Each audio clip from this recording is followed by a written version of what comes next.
Ladies and gentlemen, I am Lady Lilith, and welcome to Eerie Embers.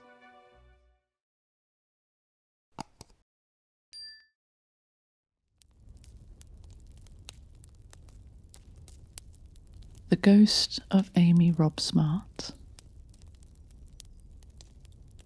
Oxford is rumoured to be the home of many ghosts, their spectral forms wandering the historic streets and ancient buildings. One particularly notable apparition frequently seen in various locations around the city is the ghost of Amy Robsart. Amy was the wife of Lord Robert Dudley, a prominent figure in English history, known for his close and controversial relationship with Queen Elizabeth I. Amy Robsart's life and untimely death have long intrigued both historians and the general public. She was found dead under mysterious circumstances at the bottom of the staircase in 1560, just 10 years after her marriage to Dudley. The circumstances of her death were suspicious, sparking rumours and speculation that have persisted for centuries. Some believe it was an accident, while others suspect foul play, possibly orchestrated by those who sought to clear the way for Dudley to marry the Queen. The unresolved nature of her death has led to numerous theories and debates among historians, but no definitive answers have been found. This enduring mystery only adds to the eerie presence of her ghost, which is said to wander forlornly as if seeking justice or resolution. Those who claim to have seen her describe a sorrowful figure, dressed in period clothing, her face a mask of despair. Amy Robsart's ghostly presence in Oxford, whether encountered in the dim corridors of a college or glimpsed in the misty twilight by the river, her spectral figure continues to captivate the imagination and invoke a sense of haunting melancholy. Amy Robsart was born in 1532 and grew up near Norfolk. Her early years were spent in the serene countryside, a stark contrast to the turbulent life she would later lead. Shortly before her 18th birthday, she married Robert Dudley, the younger son of the Earl of Warwick.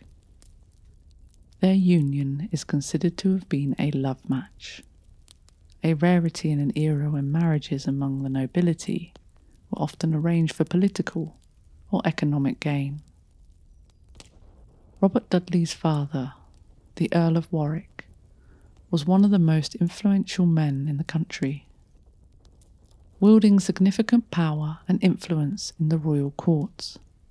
This connection thrust Amy into the upper echelons of society, a world of opulence and intrigue far removed from her rural upbringing. Despite the initial happiness of their marriage, Amy's life took a dark turn as Robert's ambitions grew. His close relationship with Queen Elizabeth I became a source of scandal and speculation. Whispers of a possible affair between Dudley and the Queen, and rumours that Dudley sought to marry Elizabeth, cast a long shadow over Amy's life. The political machinations and personal betrayals of the court were a far cry from the love and simplicity she had once known. Amy Robsart's tragic death in 1560, under mysterious circumstances, has since become a historical enigma. Her body was found at the bottom of a staircase, and the cause of her death remains a subject of debate among historians. Some suggest it was an accident, while others believe it was a murder orchestrated to clear the way for Dudley's ambitions. This unresolved mystery has only deepened the aura of tragedy surrounding her life. Amy's story, marked by love, betrayal, and untimely death, continues to fascinate and haunt those who delve into the history of Tudor England. Her ghost, said to wander the streets of Oxford, serves as a poignant reminder of her enduring legacy and unanswered questions that still surround her life and death. Their influence also put them in considerable danger. The Dudleys' family involvement in the political machinations of the time placed them in a precarious position. Amy Robsart's sister-in-law, Lady Jane Grey, famously known as the 9 Days Queen, ruled England for only a fortnight before being disposed. This brief and tumultuous reign nearly led to the downfall of Robert Dudley and his family. In the wake of Lady Jane Grey's removal from the throne, Robert Dudley found himself at the mercy of political tides. He was sentenced to death and imprisoned in the Tower of London in July 1553. This period marked a significant low point for the Dudleys, as the family's fortunes seemed to hang by a thread. During his imprisonment, Amy was permitted to visit her husband, providing him with support and comfort in the grim surroundings of the tower. The ordeal lasted over a year, with Amy making regular visits to the tower until Dudley's eventual release on October 1554. This period of separation and uncertainty must have been incredibly difficult for Amy, highlighting her resilience and dedication to her husband amidst the perilous political landscape. The experience in the tower left a lasting impact on the Dudley family, shaping their future actions and alliances. It underscored the volatile nature of Tudor politics, where power and influence could swiftly turn into vulnerability and danger. Amy's steadfast presence during this tumultuous time, her strength and loyalty, her characteristics have been somewhat overshadowed by the mystery of her death, but remain an integral part of her legacy. They struggled financially until Elizabeth I ascended to the throne. Upon Elizabeth's coronation, Robert Dudley's fortunes dramatically improved. Because of his connections with the Queen, he was appointed Master of the Horse, a prestigious position that required him to live at court and attend closely to the Queen. This role not only elevated Dudley's status, but also placed him in constant proximity to Elizabeth, further solidifying his influence and standing. Dudley's new position at court marked a turning point for the couple, alleviating their financial difficulties and securing their place within the royal inner circle. However, this newfound closeness to the Queen quickly sparked rumours and gossip. Observers could not help but notice the intimate nature of Dudley's relationship with Elizabeth, who seemed to favour him above all others. The Queen's reliance on Dudley, combined with their frequent and often private interactions, fueled widespread speculation about the true nature of their bond. Whispers of a romantic involvement between Dudley and the Queen began to circulate, casting a shadow over Dudley's marriage to Amy. The court was rife with intrigue, and the persistent rumours suggested that Dudley's ambitions extended beyond his duties as Master of Horse. Some even speculated he sought to marry Elizabeth, a union that would have profound implications for the power dynamics of the time. Amidst these swirling rumours, Amy found herself increasingly isolated. While her husband basked in royal favour, she remained largely out of public eye, living away from the court and its intrigues. This period of separation, and the relentless gossip about Dudley's relationship with Elizabeth, must have been increasingly challenging for Amy, adding to the complexities and the tragedies of her life. In 1559, Lady Amy visited her husband in London, lingering there for an entire month. Although she seemed to be enjoying a rare respite from her chronic illnesses, The court remained abuzz with sinister murmurs about her frail condition. Dark, insidious rumours crept through the corridors, whispering that she was being poisoned, perhaps by her own husband, whose ambition knew no bounds. It was said he desired her death to pave the way for a union with the Queen. The tension during this visit was palpable, with Lady Amy moving through the grand halls, unaware that each day might be hastening her demise. This unsettling visit would tragically be the last time Amy would ever lay eyes on her husband, as shadows of betrayal and death loomed ever closer. On the sombre day of September the 18th, 1560, the lifeless form of Lady Amy Dudley was discovered at the base of a staircase. Within the foreboding confines of Cumnor Place, nestled amidst the rolling hills of Oxfordshire. The once vibrant halls now echoed with a haunting silence, as an eerie stillness enveloped the grand estate. Curiously, on this fateful day, all of Lady Amy's attendants had been granted leave to partake in festivities of the fair at Abingdon, leaving the mansion shrouded in solitude. It was upon their return, amidst the fading light of dusk, that they stumbled upon the chilling tableau.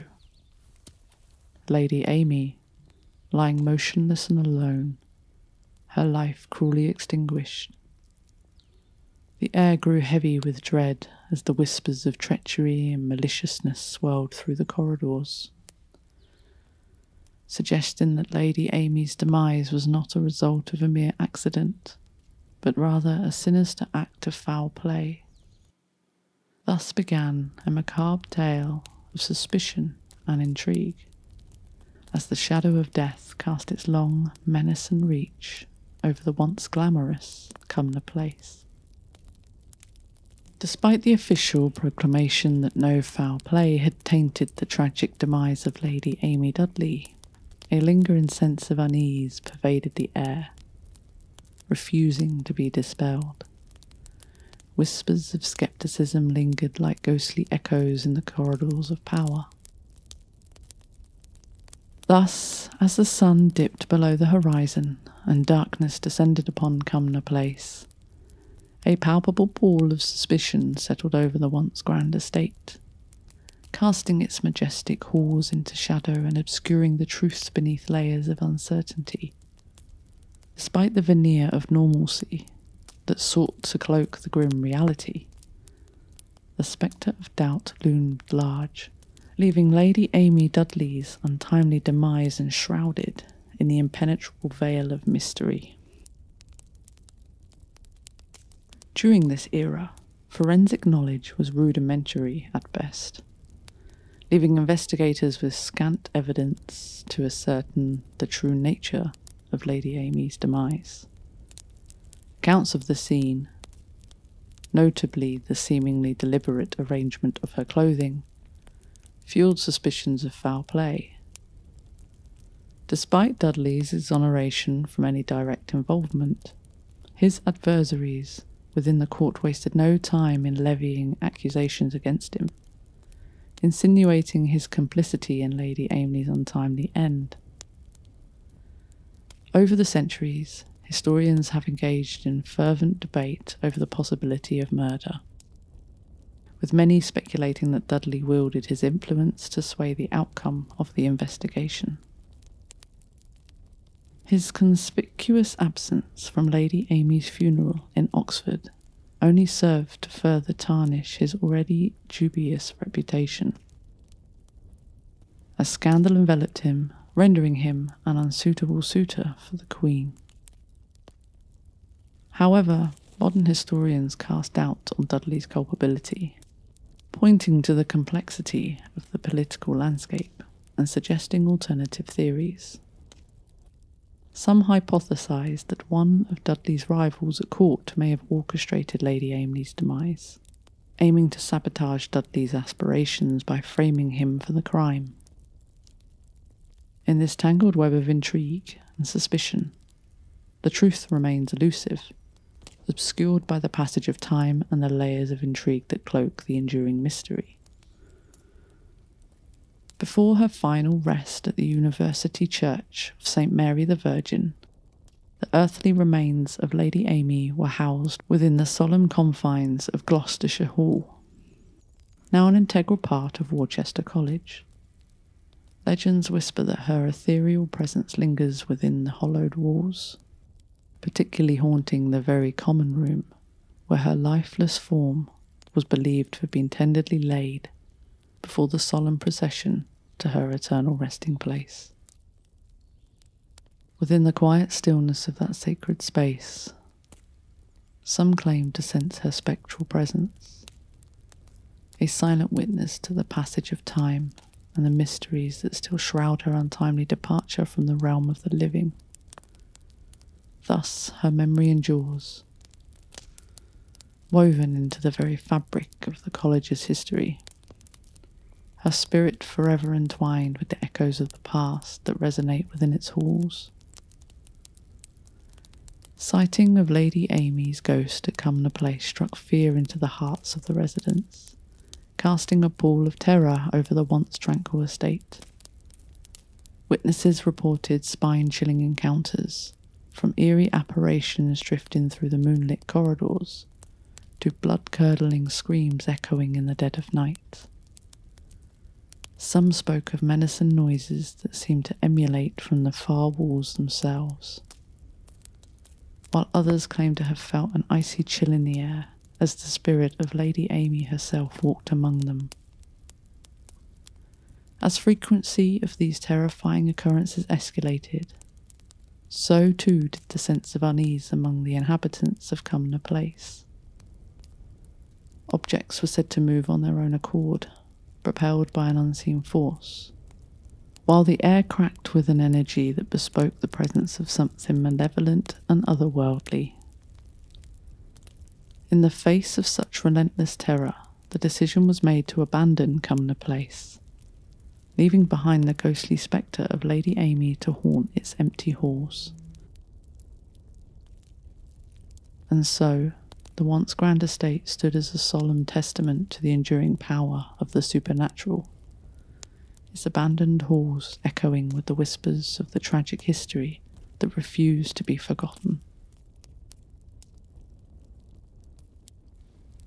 Burford Priory. Burford Priory was established on the site of a 13th century Augustinian hospital. The priory, which is now a private residence, has long been associated with paranormal activity. The reports surrounding Burford Priory paint a chilling picture of the supernatural activity that defies rational explanation. Witnesses speak of a telekinetic phenomena where objects move on their own accord, propelled by an unseen forces that seem to defy the laws of nature. Others recount hearing unearthly screams piercing the stillness of the night, echoing through the ancient corridors with a bone-chilling intensity. Perhaps most unsettling of all is the tale of a bell tolling at precisely 2 a.m, the witching hour, when monks would have been summoned from their slumber to gather for nocturnal prayers. The sombre tolling of this spectral bell serves as a haunting reminder of the priory's sacred past, a time when the faithful would seek solace within its hallowed walls. But it is the disembodied singing that sends shivers down the spine of those who dared to venture near the site of the monk's old graveyard. The ethereal strains of hymns long forgotten drift on the breeze, their melancholy melody weaving through the air like a lament for souls lost to the passage of time. These reports serve as a testament to the enduring legacy of Burford Priory, where the boundary between the living and the dead grows thin, and the spirits of the past refuse to be silenced. In the shadows of its ancient walls, the mysteries of the ages linger, beckoning the curious and the courageous to to unlock the secrets that lie beneath the layers of time. Among the spectral sightings at Burford Priory, the apparition of a brown monk stands out. A ghostly figure, seemingly tethered to the building's religious origins. This spectral monk has been reported in various locations throughout the Priory. Witnesses have encountered him in the entrance hall, where he silently glides through the air, his robes rustling with an eerie quietness. On the path towards the chapel, he appears as a solitary figure, his ethereal form barely visible in the moonlight. Within the chapel itself, the monk's apparition is often seen in silent prayer, his bowed head and clasped hands creating a poignant show of devotion. The corridor leading to the former nun cells is another haunt of this ghostly monk, where his shadowy figure moves with purpose, as if still carrying out his monastic duties. Each sighting contributes to the eerie atmosphere of Burford Priory, where the past and present converge, and the spirits of those who once walked the halls continue to make their presence. The grounds of Burford Priory are not only haunted by the spectral monk, but also by the ghost of a gamekeeper, his presence adding another layer of mystery and dread to the already eerie estate. This ghostly figure is often seen carrying a blunderbuss or flintlock pistol, relics of a bygone from a violent past. The gamekeeper's haunting is believed to be tied to the gruesome murder which took place in the late 17th century, a dark event that has left its mark on the Priory's history. Witnesses report sightings of the gamekeeper's apparition patrolling the grounds with a vigilant, almost restless demeanour, as if he is eternally bound to the duty of protecting the estate. His spectral form is often described as grim and resolute, his eyes scanning the horizon for unseen threats, his weapon clutched tightly as if ready to defend against an attack that never comes. The ghostly gamekeeper appears along the pathways, near the ancient trees, and by the estate's boundaries, a silent guardian, forever trapped in a spectral vigil. The combined presence of the ghostly monk and the gamekeeper at Burford Priory weaves a tapestry of paranormal intrigue, their spirits intertwined with the dark and complex history of the place. These hauntings are a reminder of the lives once lived and lost within the Priory walls, ensuring that the mysteries of the past continue to echo through the ages, haunting the grounds and capturing the imaginations of all who visit. Until his death in 1662, Burford Priory was owned by William Lenthal, an influential speaker in the House of Commons. Lenthal's legacy extended beyond his political career, leaving an indelible mark on the history of Burford Priory. Survived by his wife Elizabeth, Lenthal made a surprising decision regarding the future of his estate. Rather than bequeathing the priory directly to Elizabeth, he entrusted it to two trustees. These trustees were charged with the responsibility of managing the property until Lenthal's son reached an age suitable for the inheritance. This arrangement added an additional layer of complexity to an already storied past of the Burford Priory. The decision to bypass his wife in favour of trustees has fuelled speculation and intrigue over the years, with questions arising about Lenthal's motivations and the impact on his family dynamics. The trustees' stewardship of the Priory during this interim period was undoubtedly a time of careful management and perhaps underlying tension, as they awaited the coming of age of Lenthal's heir. Following William Lenthal's death in 1662, his widow Elizabeth remarried James Hamilton, the 5th Earl of Abercorn. This union introduced new tensions to the already intricate history of Burford Priory. Hamilton, seeing himself as the rightful owner of the estate through his marriage to Elizabeth, found himself at odds with the trustees appointed by Lenthal. The trustees, charged with managing the priory until Lenthal's son came of age, were viewed by Hamilton as obstacles to his perceived entitlement. This animosity between Hamilton and the trustees fueled a bitter dispute, casting a shadow over the estate.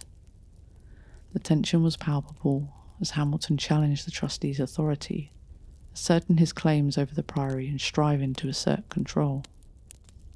This period of conflict further complicated the legacy of Burford Priory. The estate, already steeped in tales of mysterious occurrences, now bore the additional burden of familial and legal strife. When one of the trustees, a man named John Prior, was discovered dead in the grounds of Burford Priory, suspicion swiftly turned towards James Hamilton, the 5th Earl of Abercorn. Given Hamilton's well-known animosity towards the trustees, many found it easy to believe he had a hand in Prior's demise.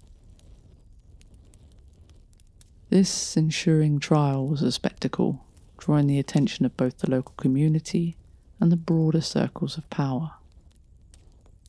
Despite the gravity of the accusations and the circumstantial evidence suggesting Hamilton's involvement, he was ultimately found innocent. This verdict did little to quell the rumours and the whispers that spread like wildfire. Many believed that Hamilton had leveraged his considerable wealth and influence to sway the outcome, possibly by bribing the jury to secure his acquittal. The scandal further darkened the reputation of Burford Priory, casting a long shadow over its grounds. The death of John Prior, coupled with the suspicions of judicial corruption, deepened the intrigue and mistrust that seemed to permeate the estate.